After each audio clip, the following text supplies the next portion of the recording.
Howdy, guys. I love Tuesdays. It is time for stall talk. Man, these things just keep adding up. We are at episode number 27. And this week is going, instead of saying to ourselves, I need to help him, lead us in some possible, like what role play with this? What Right. can Jordan be thinking instead? Well, so for example, so let me ask you this, Jordan, out of everything that Michael was reflecting and Kendra, what is something that they said that right now is kind of resonating in you out of curiosity? I was really thinking about like the stability from my outside leg. That makes because like when my foot comes back like that, I can't I want him obviously keep his hip to the inside and underneath him and everything. And when my foot comes back and isn't on his side, I can't keep his hip underneath him to help him drive himself forward. And I want him to drive himself forward. So he can't, if his hip's not there, because I watch a lot of girls run a lot of horses at college rodeos that and it's nothing against them. It's just whatever, sometimes the way the barrel horse industry is that they don't have the wealth of knowledge that I've been lucky enough to that my dad and my family has allowed me to expose myself to. They just don't have that or whatever. And so one of the big things that I'm always telling them is if you're turning your horse too early and their hip is swinging out, that then they lose all that. And my horse isn't swinging his hip out because he's broke enough and I've trained him enough that he doesn't do the thing where they turn at their shoulder and swing their whole butt around. But if I don't have my leg there, it's still not underneath him to drive him forward. Good. And Michael, when you were saying that, he needs the energy or the support of that foot.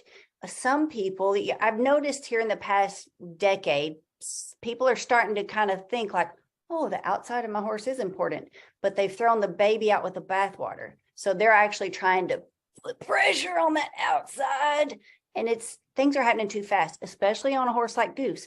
He's too strong, he's too fast, and if you overcompensate, if you try pressing or using it too much, that's not going to work either. So sometimes, Jordan, just having your legs in the right position, you don't have to squeeze one more than the other, but just having them in the right position, Michael, that helped me understand that's enough support for his energy to stabilize him and to keep him level and square. That was a new visual for me. So thank you for that, Michael.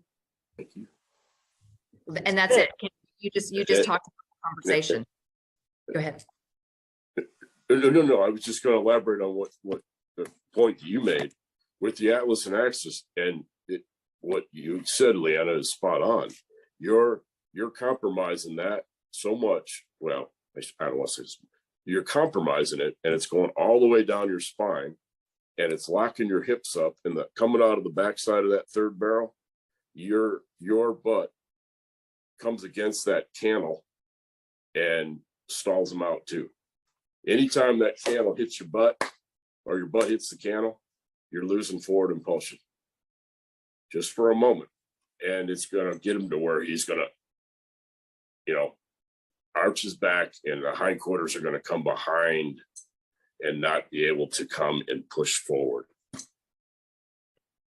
Okay. Leanna, back to you. Instead of saying, I need to help my horse.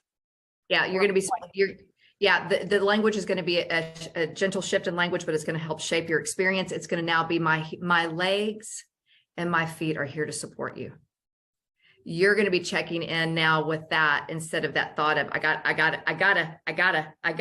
You're going to breathe into your legs and your feet, and you're going to visualize, just like Kendra said, how she got that new visual. Our right brain only sees in terms of visuals and sound, right? In our senses. And so now you're going to be able, Jordan, to take that now with you. See, that's in you. And you're going to be now able to take that in there with Goose. And you're going to notice a shift in that responsivity between you and your horse. Absolutely. So good. I like that. Talk to your legs, see your legs. I was telling Lori, who was here over the weekend, my last little road yoga class that I did, we were doing these sun salutations. So it starts with down dog, and then you go into a plank, and then you're supposed to lower down. It doesn't matter how you do it. If you need to drop your knees, that's fine, but you're supposed to lower your whole body down to the floor very slowly. That's tricky for me to do because I lacked a lot of upper body strength until this one instructor said, just the other day, and I was like, whoa, it works. She said, I want you to think about your legs right now. See, I'm thinking I'm lowering down. So I had all of my emphasis on my arms and my upper body, trying to control that. She told me to use my legs, like strengthen your legs as you lower down. And I was like, whoa, that's so much easier. Now I can do it and I'm not struggling and I'm not collapsing and I don't have to lower my knees first, simply because she shifted my focus to my legs. And it didn't take a lot of effort, but just kind of working my muscles in my legs, I was shocked at how that changed my upper body. That's crazy. So Jordan, are you willing to try that? Yeah, that makes I think because obviously I know that I don't want my chest down on his neck, where I kind of have it right now in that video, where I'm leaned up against him and lean down on him, because he does. I mean, I'm trying not to make excuses that he's big, strong, and fast, but he is, and whatever. And and it's getting better because my other the other saddles that I had before, when I'm riding in now, even more so let my legs get behind me or whatever. But I'm always thinking about trying to keep my chest up and keeping my chest up, and but around the barrels. And obviously that's not working because I'm still not doing it. So thinking about keeping my feet forward instead of my chest up, because my feet are forward, my chest can't be down. You nailed it. You nailed it. Smart. Smart Well girl. done. Sharp cookie. Yeah. Everybody comment, light it up for Jordan. That's quick. That's real quick to connect the dots. So there's your huge breakthrough for the day. Freaking awesome. Oh, gosh, this is good. All right, Leanna, let's go back to Atlas. How do we know if our Atlas and our axis is locked up? Where is the Atlas and the axis on us? So it's right there at the base of your neck. It connects your occiput, and it's C1 and C2. And really it's what allows cerebral spinal fluid to flow up and down your spine. You can do, and we can have you even do this in yoga, right? But you're going to want to check in with your spine and your Atlas and axis yourself before you get on a horse. I never do that. Well, we're not taught these things, Leanna. So how do I do this? Teach me. Yeah. So literally you're just feeling the warmth of your hands, and you're just going to feel, because the warmth of your hands automatically starts talking to the fascia that's surrounding your C1 and C2. And you're just going to kind of take a breath in, and you're going to automatically feel your range of movement here. And you're just going to go, down, take a breath in, check in, go back, and see how well that can just rotate around. And you might notice a different area that might be a little bit more stuck. When you do, don't push your neck further and be like, I'm gonna just stretch it. Take a deep breath. Let that body just hang out there until it decides it wants to unwind into a different way up there. And that unwinding pattern, just like I did that's how my body wanted to make it over to that side. It didn't want to be pushed to that side. It said, hold up, if you'll let me unwind the fascia by just briefly looking down and up, I can make it there. And then your range of movement begins to open up. We're not Jordan, have you ever been taught these things, Jordan? Did anybody ever teach you this before you rode your horse?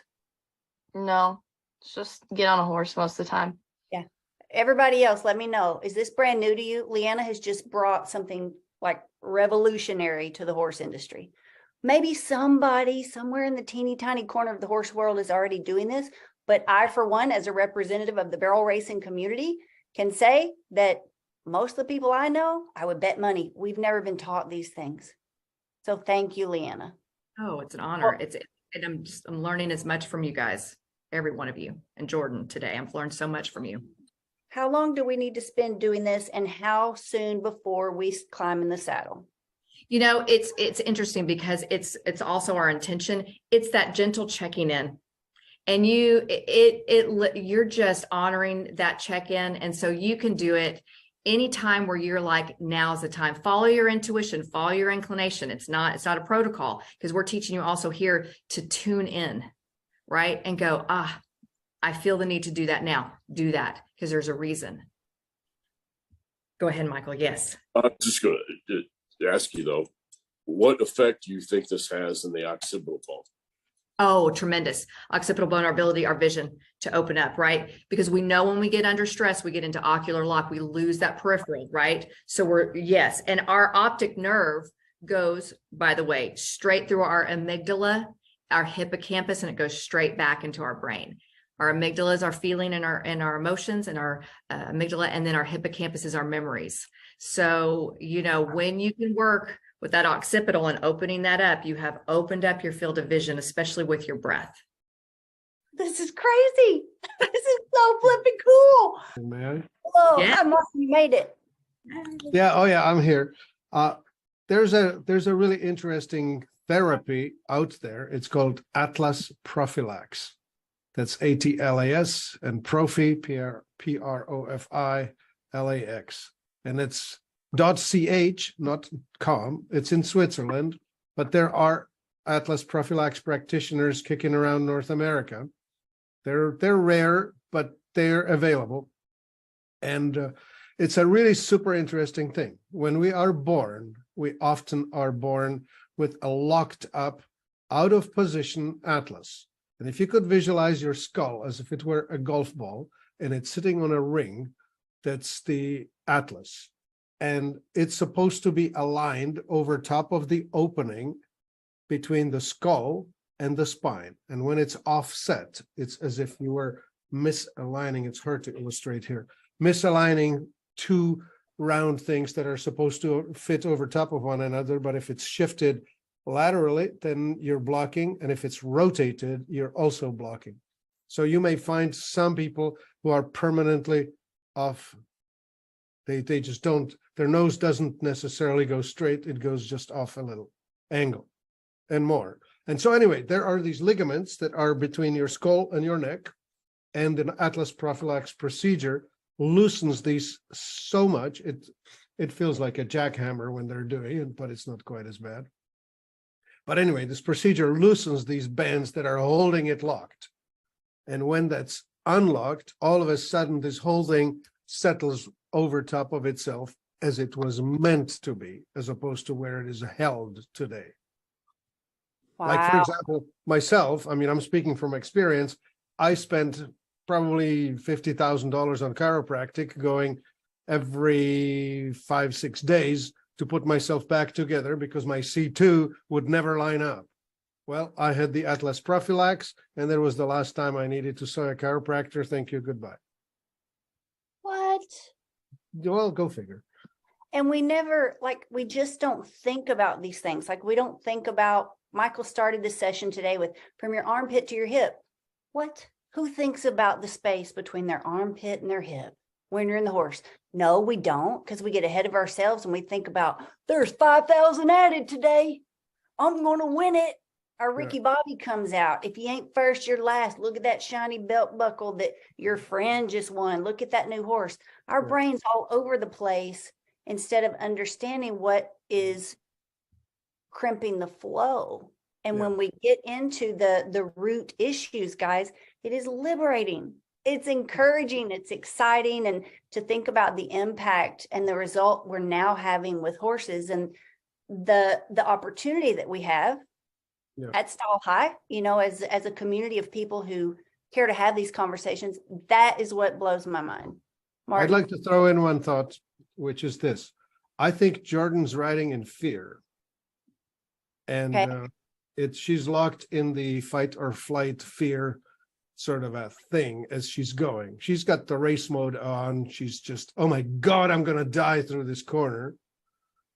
And we need to try and help her put herself out of the sympathetic lock. And Leanna just said something really wonderful about this Atlas stuff, because when you loosen it, you actually are helping to come out of that.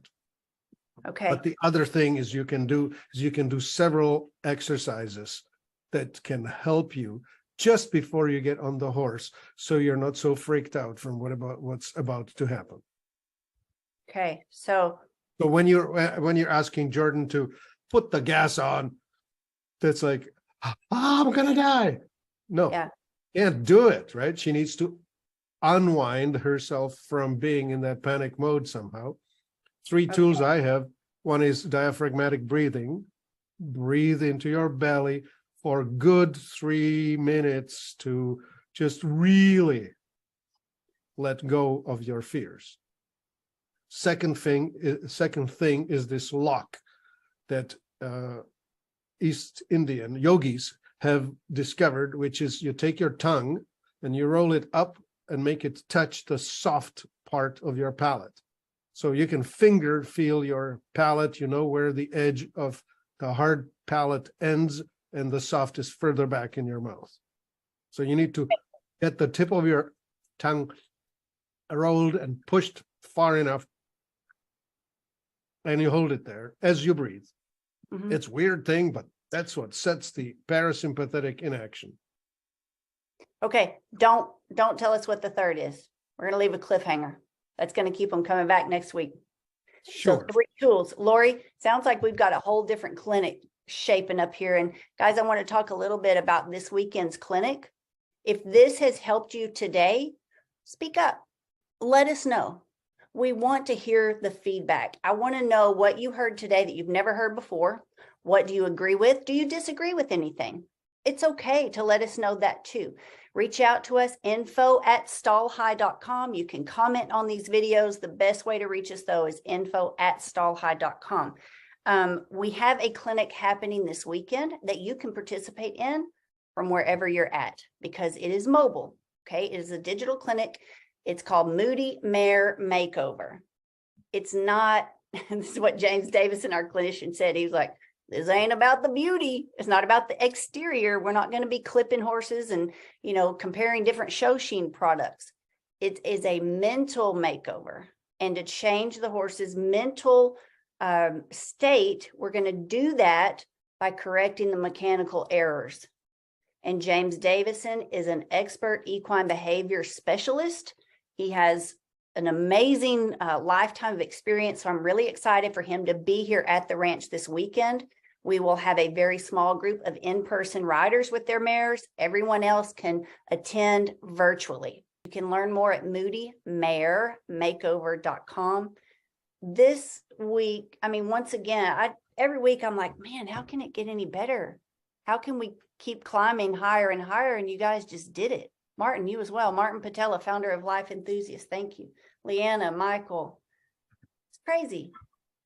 This is awesome. Jordan, let me hear from you. Has this helped you? Yeah, it's given me a lot to think about and stuff. My dad and I are talking about, the only thing that I was gonna ask you about is, so obviously, like, we do a lot. I slow work the gray horse most of the time. Just like walk, trot him, lope, but like walk, trot him. I don't even lope him through the pattern ever really at home. But obviously, like at the walk and the trot, I'm good about everything. Yes. My feet stay where they're supposed to be. My body stays where it's supposed to be. And when I get fast, that's when I kind of fall apart. And we were trying to figure out what we should, like, how to remedy that. And finally, why don't you just ask Kendra? Why would you ask me? I go, you're right. Okay. So you're coming to class tonight at 6:00. Mm-hmm. Okay. Leanna, Michael, I hope that you can make it at 6. If not, we will continue this discussion when Leanna and Michael can be there as well. Martin, you're welcome to join us at 6 p.m. I coach on Tuesdays in the online mentor program at Stall High. So I feel like this is something we definitely need to continue there tonight. And let's dig a little deeper into the techniques and getting you ready to make that. Now, you're handy. I know you, Jordan. I know you're handy. I know you're a horsewoman. I also understand how even as skilled as we are, right? Even with accomplishments and having ridden a lot of horses, it can still be scary sometimes. And you have a horse with a lot of speed. And when they take off like that, I think that is part of the challenge, is that we battle this inner voice that says, you're not going to be safe. There's no way he's going to make it. There's no way he can, this ground's not going to hold him. That's what I battle with. The ground's not going to hold us. There's no way the ground can hold us. And that's something that I internally have to overcome on a regular basis. So Martin, thank you for calling her out, even though Martin's being kind of tough on you. He's also calling your team of coaches together. Like, it's our job to help her. We need to equip this rider with the tools she needs to overcome that fear. And sometimes we're not even cognizant of the fear because we're thinking about the buckle, the 5,000 added, I got to help him. And you're not checking in with your body enough to where part of your body's going, oh, bit, holy bit, we're going fast. So do you agree that that's a true statement? Do you have some level of intimidation or fear going on? Yeah. Oh yeah. My dad tells me all the time that he thinks I'm not afraid of the horse in general. Like, he's the nicest bridle horse I've ever ridden. Like, when I was warming him up and whatever, I take him barrel races and I'll like be warming him and my bay horse up and like riding one of them and pony the one. My friend Anne, we were at a barrel race the week. She said, you have more control over both of those horses at one time than everyone else in this arena has over all of their horses, because they're both just so handy broke and like nice. He's the nicest bridle horse I've ever ridden. Like, just in my hand, like soft, feels like Chris going a hot pan, as you say, most days. But this, when it gets going fast, that's when I get like on him, because he's just so big and strong. My dad's been telling me I'm afraid of him for the past 2 years. Ever since I started like struggling with him hitting barrels, then that's when I like started, like, the more I struggled with him, the more I got scared of him going fast, because I was like, there's no way he's going this fast. I can't correct him. And I'm going to hit this barrel. And then it just kept getting worse and compounding. And I was kind of over that as much, but I have not gotten over it as much. Well, I'm so glad you're part of Stall High. Like Michael said, it's an honor, and Leanna said it too, to be on this journey with you. Michael Richardson, Leanna Ray, Martin Patella, Lori Roth, Jordan Jen.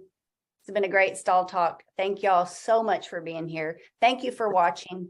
If you want to be a part of what's happening, if you want to be a part of this, it's like a movement now. Like, it's a group of riders who are passionately seeking wisdom. We're not opposed to products and supplements when they work. But I've certainly gotten caught up in the whole rat race of the competition and the performance. It seemed like I was missing the obvious. So if this has your attention and we have your ears forward, download the Stall High app, look for online training. It may say virtual training. That's where you can find information about our online mentor program. We would love to meet you, learn more about your horse, and help you as much as we can. Thank you, everybody, for being part of Stall Talk. This was a great one. And for those of you